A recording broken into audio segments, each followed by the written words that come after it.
박수가 나올 만한 찬양입니다.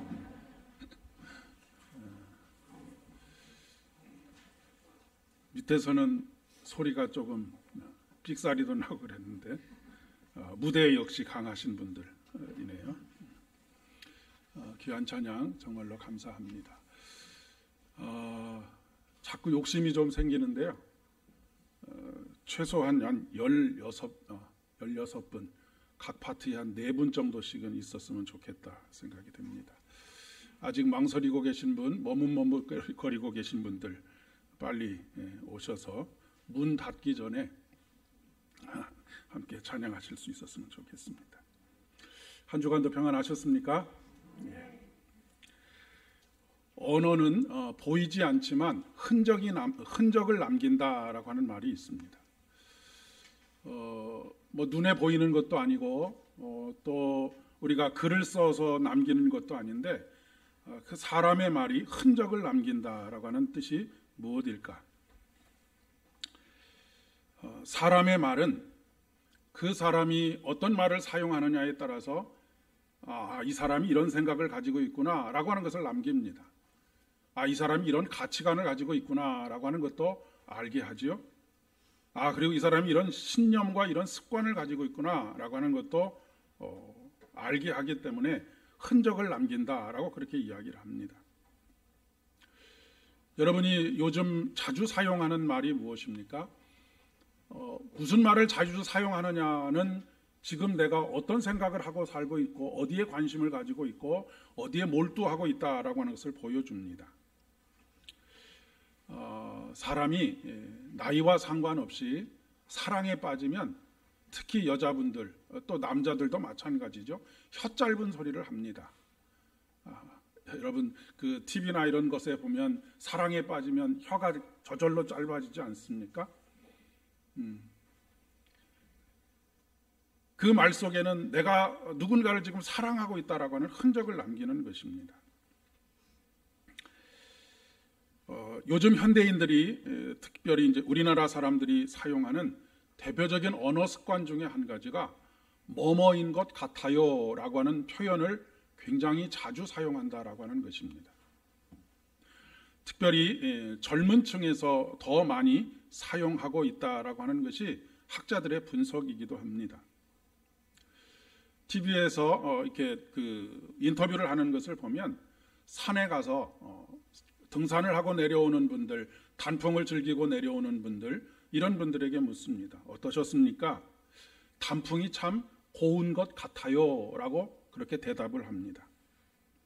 어떤 콘서트장에 들어갔다가 나온 그 아이에게 아니면 뭐 청소년이나 청년들에게 오늘 공연 어땠습니까? 라고 그렇게 물어보면 너무 재미있는 것 같아요 라고 그렇게 또 말을 합니다.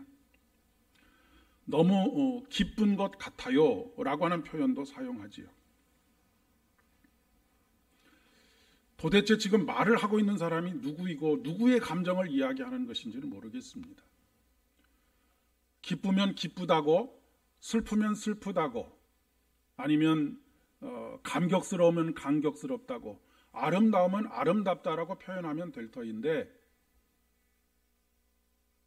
말을 하는 주체인 내가 그 감정에 대해서 확신을 하지 못하고 있기 때문에 뭐뭐인 것 같아요라고 하는 표현을 자주 사용한다라고 하는 이야기입니다.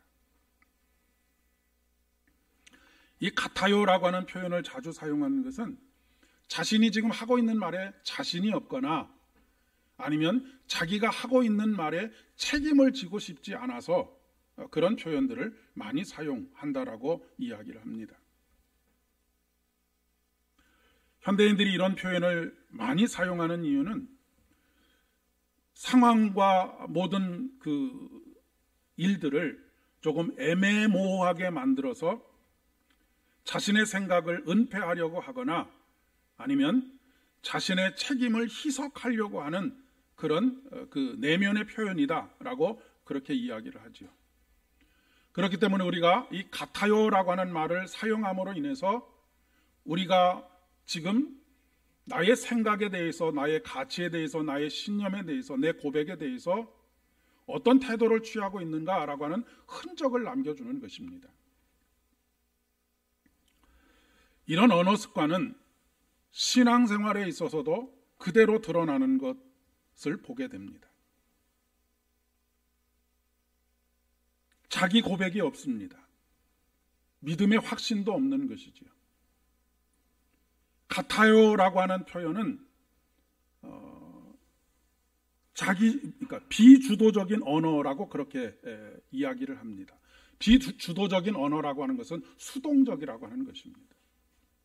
신앙에 있어서도 내가 믿고 있는 하나님에 대해서 이야기하는 것이 아니라 누가 가르쳐준 하나님, 그리고 신앙생활에 있어서도 내가 주도적으로 신앙생활을 하는 것이 아니라 수동적으로 신앙생활을 하는 것입니다.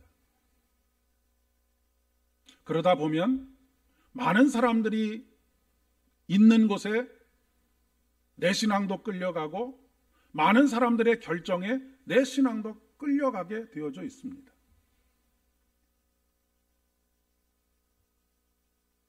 어떤 사람에게 예수님을 확실하게 믿으십니까? 라고 물으면 한참을 머뭇머뭇거리다가 좀 그런 것 같아요 라고 그렇게 대답하는 경우가 허다합니다. 아예 대답을 못하는 경우들도 있지만 자기 안에 확신이 없기 때문에 그런 것 같아요 라고 고백을 하지요. 이단 사상을 전하는 이단 종파들이 바로 그런 우리의 심리를 파고들어서 자기들에게 정말로 진리가 있는 것처럼 우리를 흔들어 놓기도 하는 것을 보게 됩니다. 차지도 덥지도 않은 신앙을 말하는 것입니다.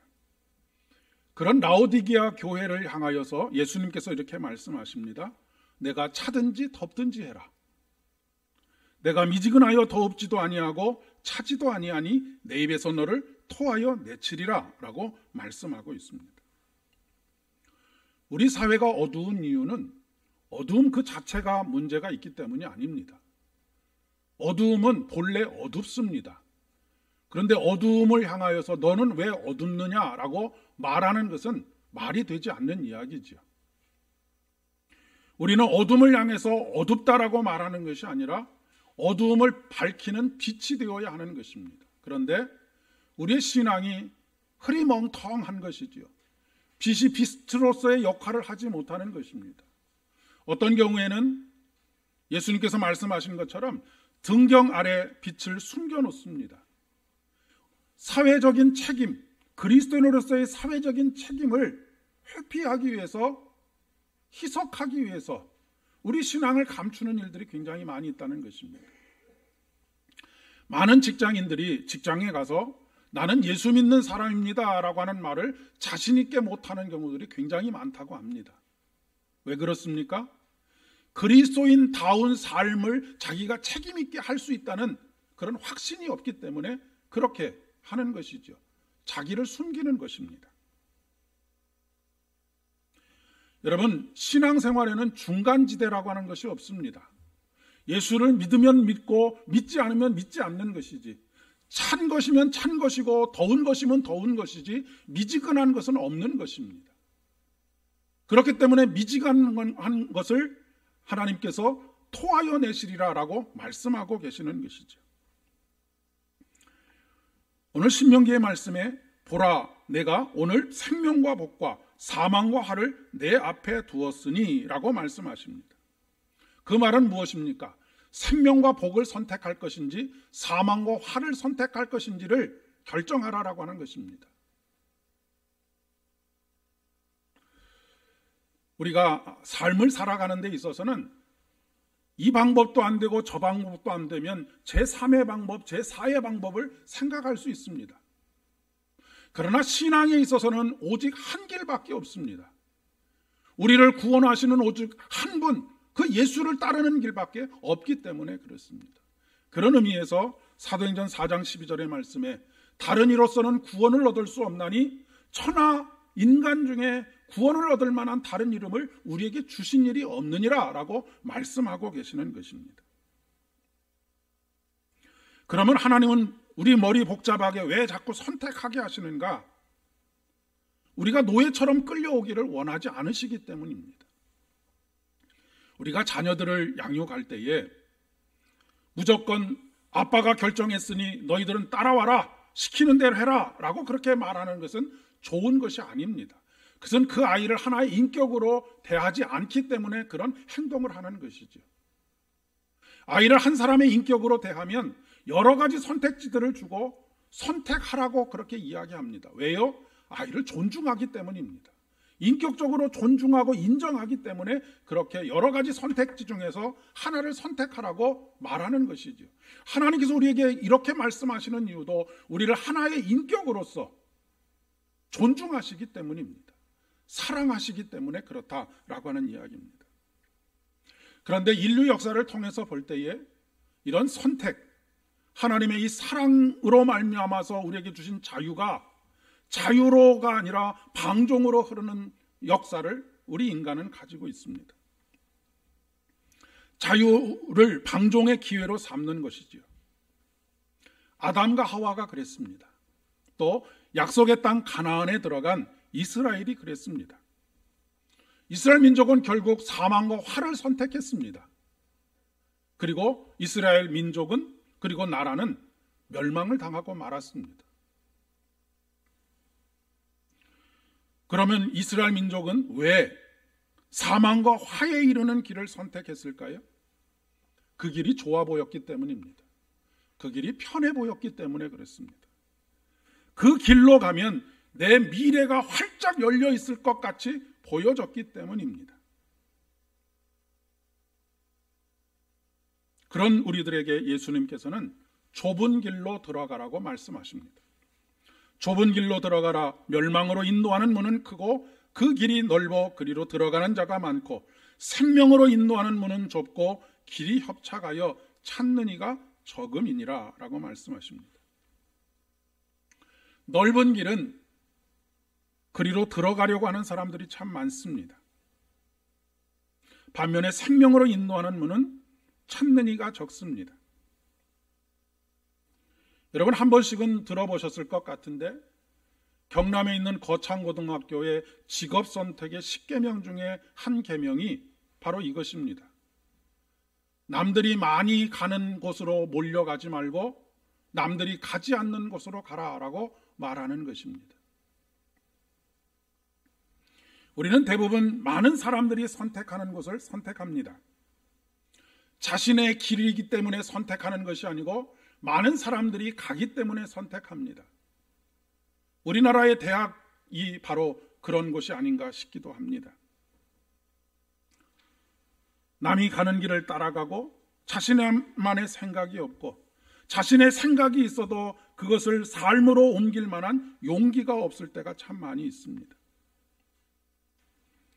우리들의 신앙의 모습도 정도의 차이는 있지만 크게 다르지 않은 것 같습니다. 그런데 신앙의 중간지대가 없다라고 하는 말에 오해하지 말아야 할 가지가 있습니다.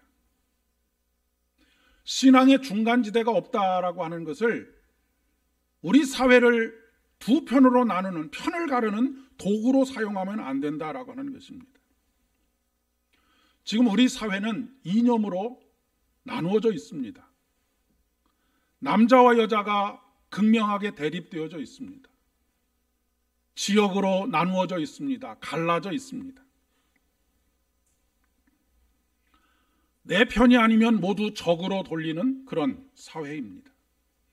그리고 그 사회에 어떤 감정들이 흐르냐면 분노의 감정들이 그 밑바닥에 깔려 있습니다. 상대방을 향한 증오와 상대방을 향한 분노가 우리 사회를 지배하고 있다라고 하는 이야기입니다. 진보의 편에 서 있는 사람도 보수의 편에 서 있는 사람도 다 하나님이 자기 편이라고 주장을 합니다. 그리고 하나님이 자기 편이니까 너희들은 내 편에 서는 것이 정의로운 것이다 라고 그렇게 주장을 합니다.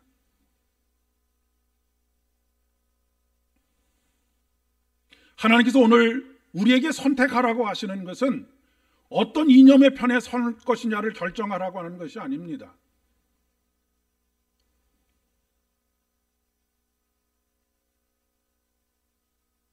하나님을 서로 자기 편이라고 자기 편으로 끌어들여서 자신들의 정당성을 주장하고 정의를 주장하라고 하는 것이 아니라 우리 모두는 이념과 신념과 관습 그 어떤 것에도 불구하고 그것과 상관없이 하나님 편에 서야 하는 것.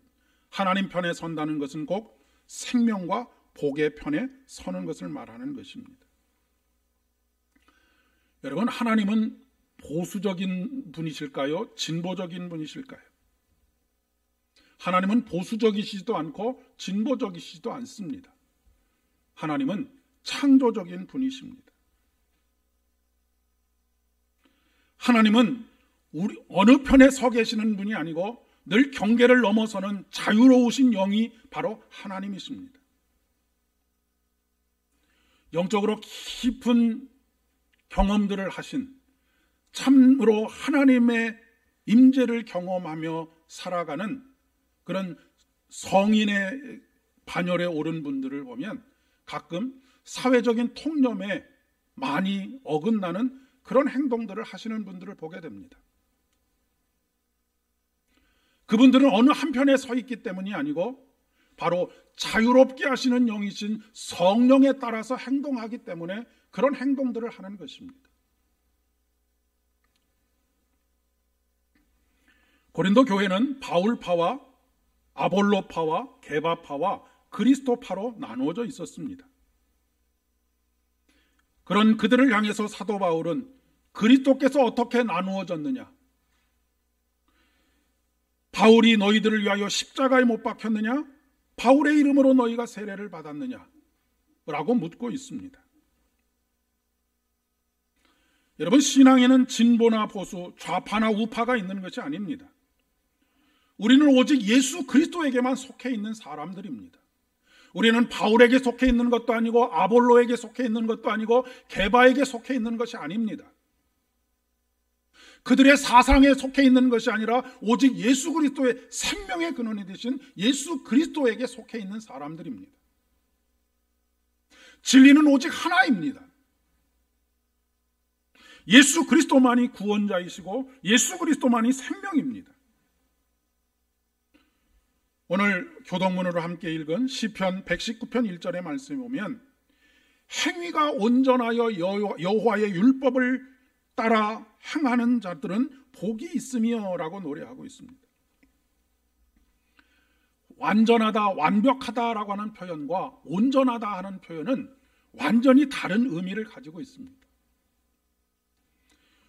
율법을 통해서 이스라엘의 많은 사람들, 특별히 바리새인들과 서기관들은 완벽한 삶, 완전한 삶에 이르기를 끊임없이 노력했습니다. 그러나 그런 인간의 노력으로는 완벽에 이를 수 없다라고 하는 것을 하나님은 너무나 잘 아시기 때문에 그들을 위하여서 예수 그리스도의 십자가를 짊어지게 하시고 예수 그리스도의 온전함 가운데 우리가 들어가게 하셨습니다. 우리는 우리 자신이 완벽하고 우리 자신의 노력으로 능력으로 완전에 이르게 되는 것이 아니라 그분의 온전하심 가운데 그분의 은혜 가운데 들어갈 때 우리는 온전한 사람이 되어지고 온전한 사람이 행하는 행동들을 할 수 있게 된다라고 하는 것을 말하는 것입니다. 단순히 율법을 잘 지키고 행동하는 신앙을 가지고 있다라고 하는 것이 아니라 우리의 마음을 지키려고 우리가 우리의 마음과 우리의 행동이 어디로부터 나오느냐라고 하는 것이 중요하다는 말씀입니다. 모든 율법의 완성은 무엇입니까? 모든 율법의 완성은 사랑입니다. 긍휼히 여김과 사랑으로 출발하는 것이 아니라고 한다면 본인들이 아무리 정의롭다라고 말하고 본인들이 아무리 하나님 편에 서 있다라고 말해도 그것은 하나님 편에 선 것이 아니지요. 아무리 많은 사람들이 박수를 치고 아무리 많은 사람들이 동조를 해도 그것은 하나님 편에 서 있는 것이 아닙니다. 어찌 보면 이것이 민주주의가 가지고 있는 맹점이기도 하겠습니다. 민주주의는 가장 중요한 원칙이 다수결의 원칙입니다. 어찌 보면 인간이 찾아낸 최선은 아니지만 차선의 선이라고도 이야기할 수 있겠습니다. 그런데 다수결의 원칙이라고 하는 것이 다수의 행복을 추구하는 것입니다. 그런데 여러분, 역사를 통해서 보면 다수의 결정이 항상 옳았던 것은 아닙니다. 오히려 다수의 이기심으로 인해서 정말로 하나님 편에 서 있던 소수가 고난을 당하고 환난을 당하고 어려움을 당했던 인류의 역사는 얼마든지 많이 찾아볼 수가 있습니다. 우리 사회는 아이러니하게도 자신이 옳다고 주장하는 사람들에 의해서 시기와 분쟁과 다툼이 끊이지 않고 있습니다. 왜 그럴까요? 이유는 단 한 가지입니다. 그리스도에게 속하지 않았기 때문입니다. 고린도전서 3장 3절의 말씀에 보면 너희는 아직도 육신에 속한 자로다. 너희 가운데 시기와 분쟁이 있으니 어찌 육신에 속하여 사람을 따라 행함이 아니리요? 라고 말씀하고 있습니다. 그런데 또 한 가지, 자신의 생각을 가지고 있다라고 하는 것은 고집이 세다라고 하는 것과 같지 않습니다.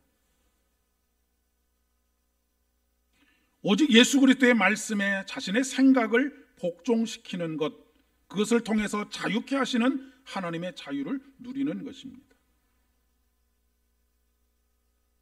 그래서 그리스도 안에 자신만의 믿음의 고백, 하나님을 향한 자신만의 고백이 있는 사람은 다른 사람들의 생각, 그 생각들을 관대하게 잘 받아들일 수가 있습니다.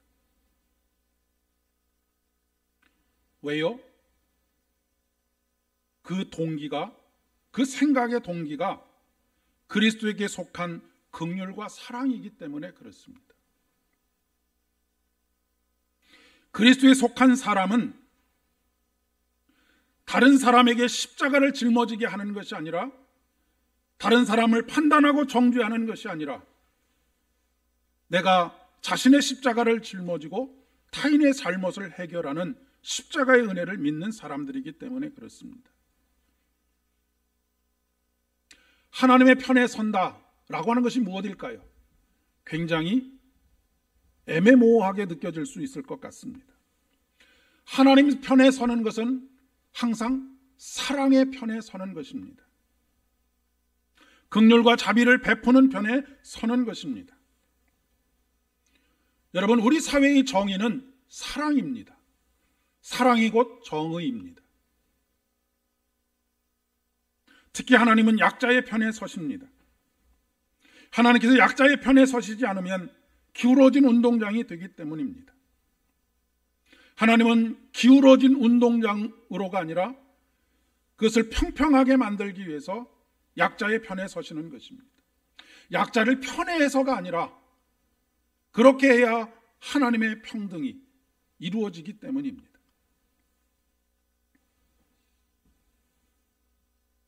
사랑과 긍휼과 자비에 기초되지 않은 율법은 죽이는 법이고 죽는 법입니다.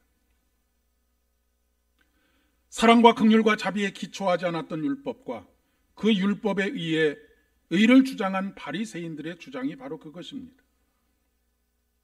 그렇기 때문에 오늘 마태복음 5장 21절에서 37절까지의 말씀에서 예수님께서 두 가지를 비교하고 계십니다. 대비시켜서 말씀하고 계시죠.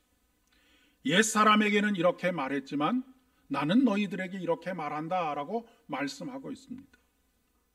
옛사람이 이렇게 말한 동기가 무엇입니까? 판단하고 정죄하는 것입니다. 그것은 구원에 이르는 것이 아니고 그것은 생명과 복에 이르는 것이 아닙니다. 나는 이렇게 말한다라고 하는 말씀하시는 예수님의 동기는 무엇입니까? 긍휼하심과 자비하심과 사랑입니다. 모든 사람의 죄를 자기의 십자가 위에 짊어지고 십자가에 못 박히신 사랑입니다. 그래서 마태복음 5장부터 7장까지의 말씀을 하나님 나라의 윤리라고 그렇게 말하고 있는 것입니다. 다시 신명기의 말씀으로 돌아가겠습니다. 내가 오늘 하늘과 땅을 불러 너에게 증거를 삼노라. 내가 생명과 사망과 복과 저주를 내 앞에 두었은즉 너와 내 자손이 살기 위하여 생명을 택하고 내 하나님 여호와를 사랑하고 그의 말씀을 청종하며 또 그를 의지하라. 그는 내 생명이시요 내 장수이시니 여호와께서 내 조상 아브라함과 이삭과 야곱에게 주리라고 맹세하신 땅에 내가 거주하리라 라고 말씀하십니다. 이 결단은 일생에 한 번 하는 결단이 아닙니다. 이 결단은 10년에 한 번 하는 결단이 아닙니다. 이 결단은 1년에 한 번씩 하는 결단이 아닙니다. 이 결단은 매일매일의 우리의 삶의 결단이 되어야 합니다. 매일 아침 하루의 삶을 시작하면서 생명과 복을 선택할 것인지 사망과 화를 선택해야 할지를 결단하는 것입니다. 또 특별히 매 주일 드리는 이 예배가 하나님께서 약속하시고 하나님께서 선택하라고 말씀하신 이 언약의 말씀을 갱신하는 자리입니다.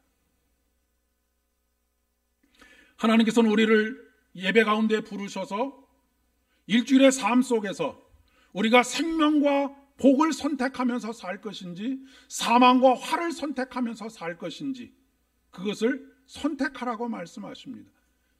거기에는 어떤 마음이 담겨져 있겠습니까? 너희들이 생명과 복을 선택해서 이 땅에서 하나님께서 베푸시는 놀라운 은혜의 삶을 살아가라 라고 하는 것을 말씀하고 있는 것입니다.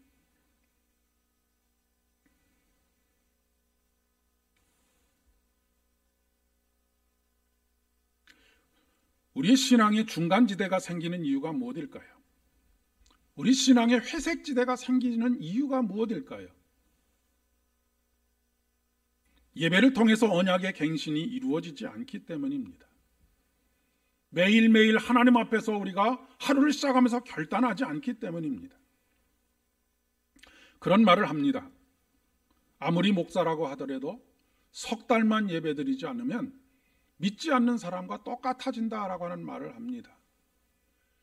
예배를 참석하고 참석하지 않고가 문제가 아니라 예배를 통해서 생명과 복을 선택하겠다라고 하는 결단이 매 주일마다 갱신되지 않으면 믿지 않는 사람, 그 사람이 하는 선택이 무엇입니까? 사망과 화를 선택하는 것입니다.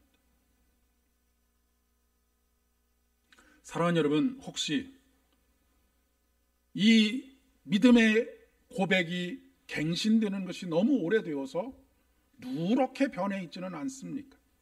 빛이 바랜 고백이 되어 있지는 않느냐라고 하는 말씀입니다.